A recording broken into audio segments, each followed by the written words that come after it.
नमस्कार, आप देख रहे हैं सन भारती न्यूज़ और सन भारती न्यूज़ की टीम इस वक्त आपको डुमरांव नगर परिषद से हर अपडेट प्रत्येक जनता तक पहुंचा रही है। इस वक्त हम आपको बता दें कि नगर निकाय के चुनाव को लेके हम यहाँ पे आम जनता की समस्याओं को उठा रहे हैं, क्योंकि अगर हम बात करें पूर्व प्रतिनिधियों के बारे में तो उनका कार्यकाल समाप्त हो चुका है और जनता सबके कार्यकाल को देख चुकी है। अब ये जनता को तय करना है कि प्रत्याशियों की संख्या लंबी है, लेकिन उनमें से कौन सा कैंडिडेट ऐसा है जो 5 साल उनका भविष्य सुधार सकता है। तो देखा जाए प्रत्याशी बहुत सारे होने के कारण उनमें से कुछ चर्चित चेहरे हैं, कुछ युवा चेहरे हैं जो बदलाव लाने का सोच रखे हैं। हम उनसे मिल रहे हैं, तो इसी क्रम में हमारी मुलाकात वार्ड पार्षद पद के प्रत्याशी अभिमन्यु जी से हुई है। वार्ड नंबर 34 से ये प्रत्याशी के रूप में सामने हैं। तो सबसे पहले अभिमन्यु जी, बहुत बहुत स्वागत है आपका। जी, सबसे तो पहले डुमरांव नगर के सारी तमाम जनता को मेरा नमन तहे दिल से है। और विशेषता ये है कि चुनाव में मेरी होड़ ये रहेगी कि युवा के रूप में आएंगे और मुख्य तत्व पे जो भी मेन बिंदु है उस पर वर्क किया जाएगा और मुख्य बदलाव की जाएगी।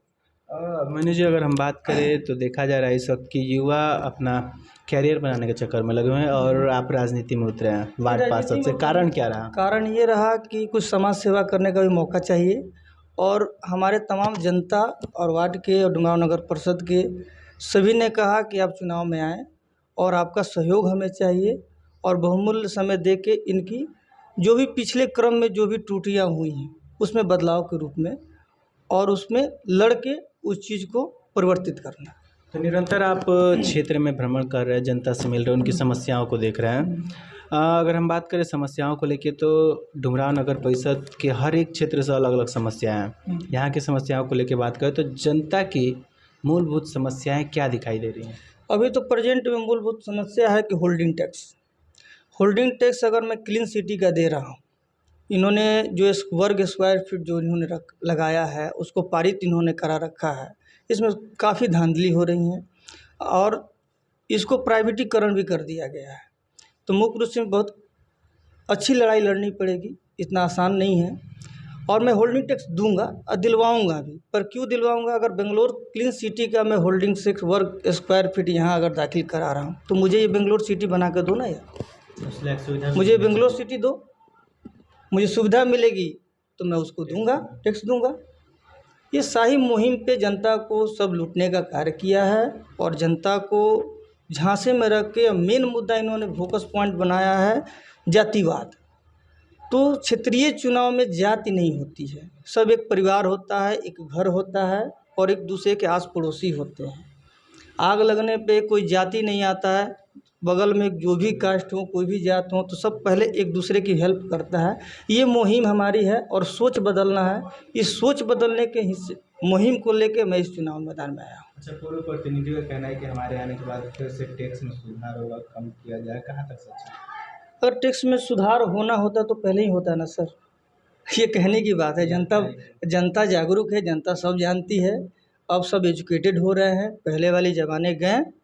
और कहीं ना कहीं देखा ये भी जाता है कि घर का चुनाव है, जातीय समीकरण या फिर धन बल, इन तमाम चीज़ों का प्रयोग चलता है कुछ वोटर्स को खरीदने के लिए। हालांकि 10% वोटर्स कट भी जाते हैं, जिसकी वजह से गलत कैंडिडेट का चुनाव भी हो जाता है।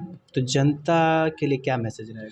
जनता के लिए यही मैसेज है कि गलत चुनाव हम लोग तो कर लेते हैं और उसका परिणाम हमको 5 साल अगले चुनाव तक भोगना पड़ता है।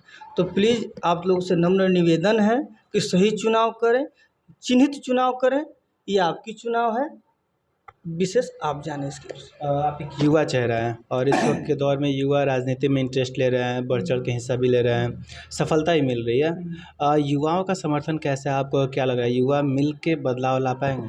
यस, युवा ही मिलकर बदलाव ला सकते हैं, क्योंकि सर अगर एक होल्डेड इंसान अगर आगे कदम नहीं बढ़ाता तो पीछे कैसे आएगा? एक अगर हम अपना चेहरा लाते हैं, कुछ नया करते हैं तो सब में एक उत्साह बढ़ेगी।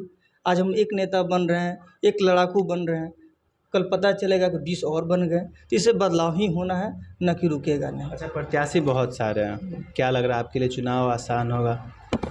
जी, हमें जनता का फुल सहयोग है और जनता ही मुझे बोली है कि आप इस चुनाव में आएँ और आपका चेहरा मुझे चाहिए और आपका सहयोग मुझे चाहिए और जनता मुझे पूर्ण रूप से सहयोग करेगी, मुझे पूर्ण विश्वास है। चलिए, तो अगर जनता आपको मौका देती है, 5 साल का समय देती है वार्ड पार्षद पद पे रह के, तो इस वार्ड के लिए आपका प्राथमिकता क्या होगा और क्या कुछ नया यहाँ की जनता के लिए देखने के लिए मिलेगा? वो तो जो सरकारी सुविधा है वो तो मिलती हैं। पहले तो जनता के अंदर उनकी सोच को बदलनी है, मोनोपोली को बदलनी है। कुछ लोग डर के जीते हैं, उस सोच को भी दूर करनी है और बेस्ट विकास करना है। और कहना नहीं है, अगले साल भी आप आइएगा तो उस टाइम अभी का विकास देख लीजिए और उस टाइम का विकास आप खुद देख लीजिएगा।